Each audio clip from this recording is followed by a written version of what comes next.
Hello, my name is Stephen Manji, and I'm working on the Wyzant platform.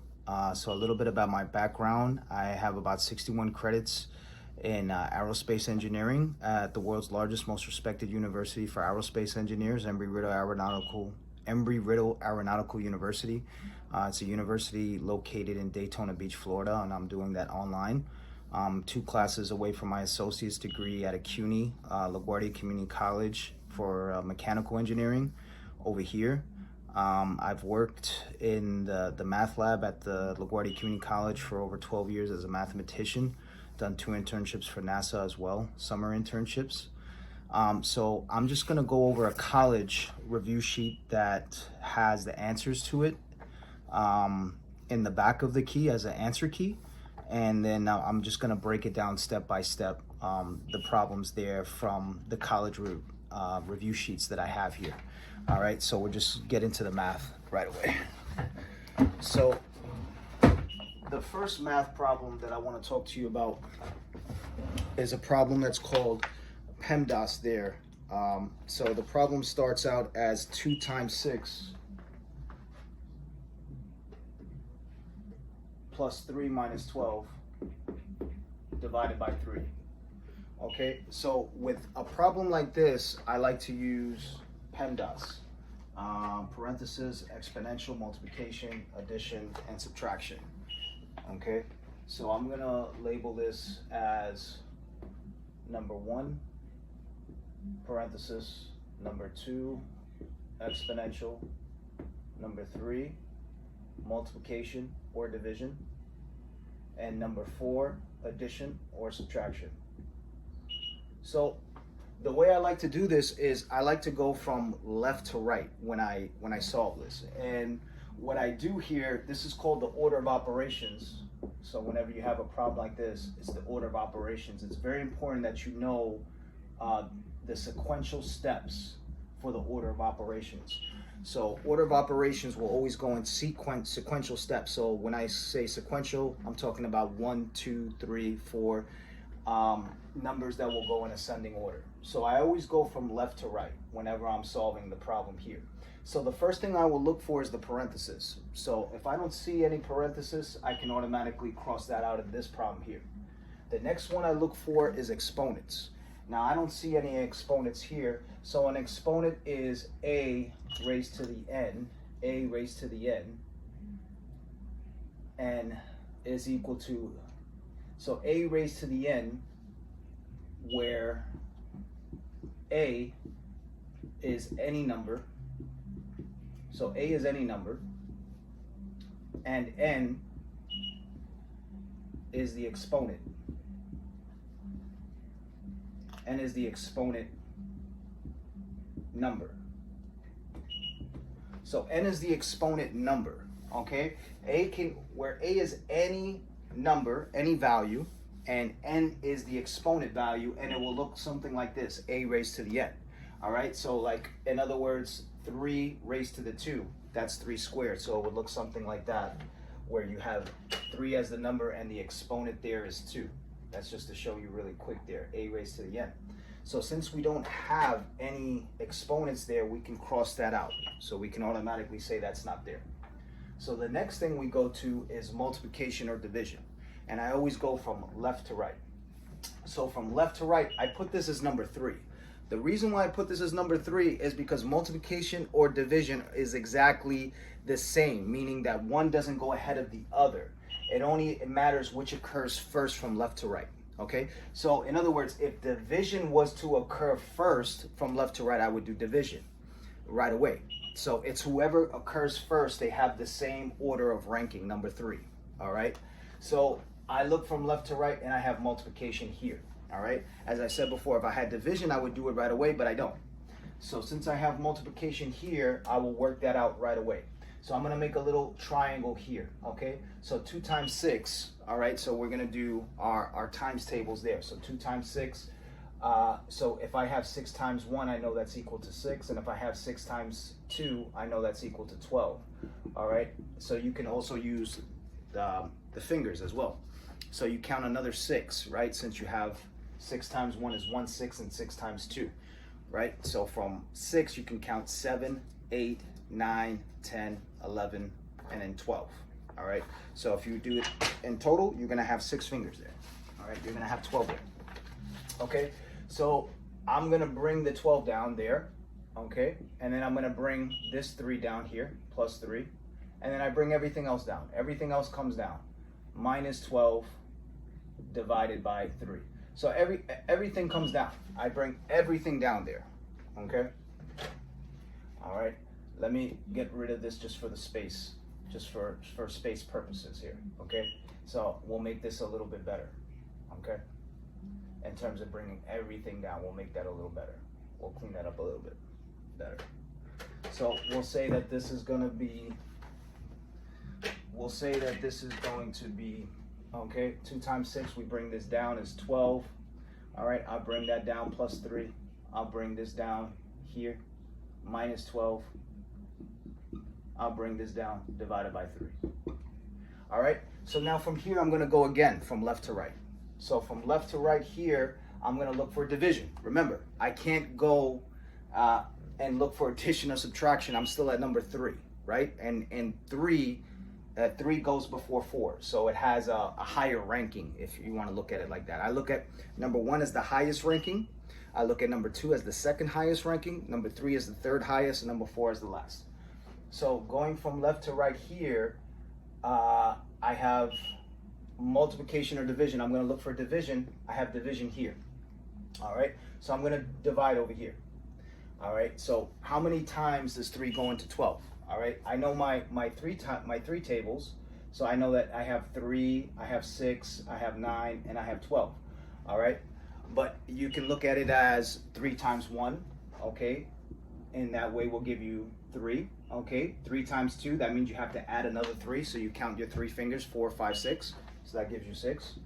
All right, and then you're going to count another 3 times 3 on top of that, so you'll count 7, 8, 9 from 6, okay? And then 3 times 4 is 12, so you'll count from 9, 10, 11, and 12. All right, that's kind of the repetition in that. So we're going to go with that. So 3 goes into 12 4 times. We can use the finger method. There's a whole bunch of methods to go about that. So 3 goes into 12 4 times, so I'm just going to bring down everything else that I have here. So 12 plus 3, all right? And then 3 goes into 12 4 times. Now, I say that when it's multiplication or division, and you're dividing by a different, when the values are different, it's always a minus. So this is a minus here, and the 3 over here is a positive.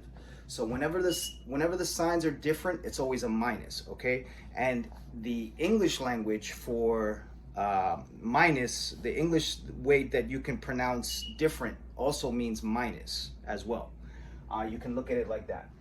So this is going to be minus 4, okay? 3 goes into 12 4 times, okay? When the signs are different,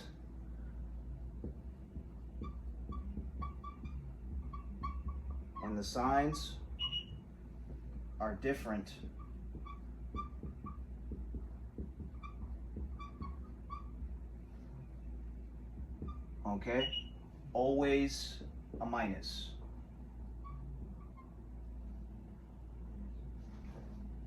Always a minus. Okay, so always a minus, all right? And when the signs are the same, it's always a plus, okay? So we'll write that there. When the signs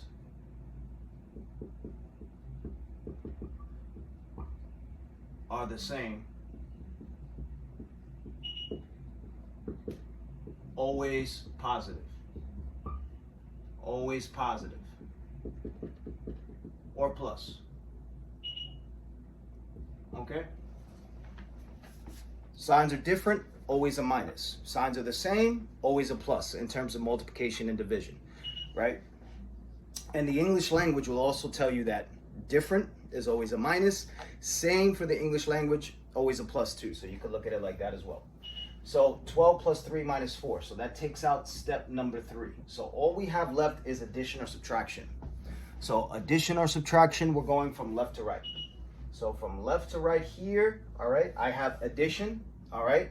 So I use the same logic also for addition and subtraction. I just add one little extra rule to it. That's it. But it's the same logic.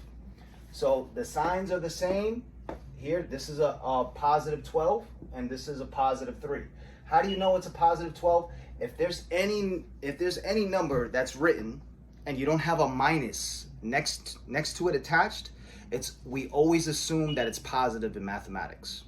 Okay, so the number lines 1, 2, 3, 4, and you don't have to write a plus to understand that we always consider that positive. Okay, so 12 plus 3, when the signs are the same, okay, so we add them, right? So in terms of addition and subtraction now, we add them up when the signs are the same. So 12 plus 3 is 15.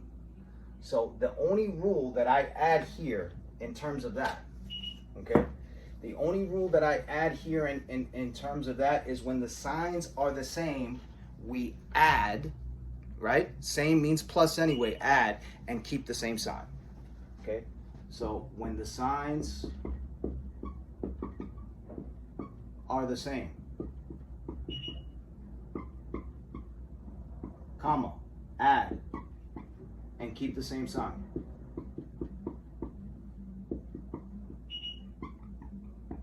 Okay, and keep the same sign. Add and keep the same sign when the signs are the same.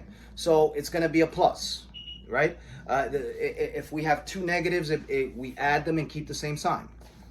Just going in the negative direction. If we have two pluses, we add them and keep the same sign. Just keep the plus sign. We'll go more into that on another video. When the signs are different, okay? When the signs are different, again, what does different mean? Minus, subtraction, right? We subtract and keep the sign of the larger number. And keep the sign of the larger number. Of the larger number. Okay? So that's the only two rules that I'm going to add to that. All right? That's the only two rules that I'm going to add to this, is that when the signs are the same, add and keep the same sign. And when the signs are different, we subtract and keep the sign of the larger number. Okay? So we bring this down here. So 12 plus 3. So let's bring this down here. So 12 plus 3, the signs are the same. So we add them and keep the same sign. So we add from 12, 13, 14, 15, and keep the same sign. So that's a positive. So positive 15, we bring that down, okay? And then we bring this down for the right, minus 4. All right, so now we get to the ending of it, okay? The signs are different now. When the signs are different in terms of addition and subtraction, right, it's that extra little rule that we add, and that's it. But other than that, the logic is still the same.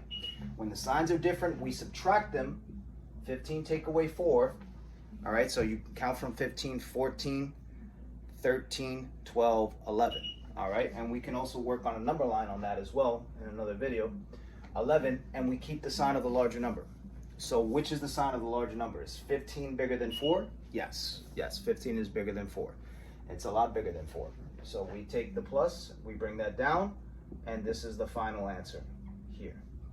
Final. Okay, plus 11. And then we'll look at the answer key on that in this college review sheet here. Okay, so when we go to the answer key here, we see that this is 11 for the answer key there, right? You see that there for number 1. Number 1 is 11, right?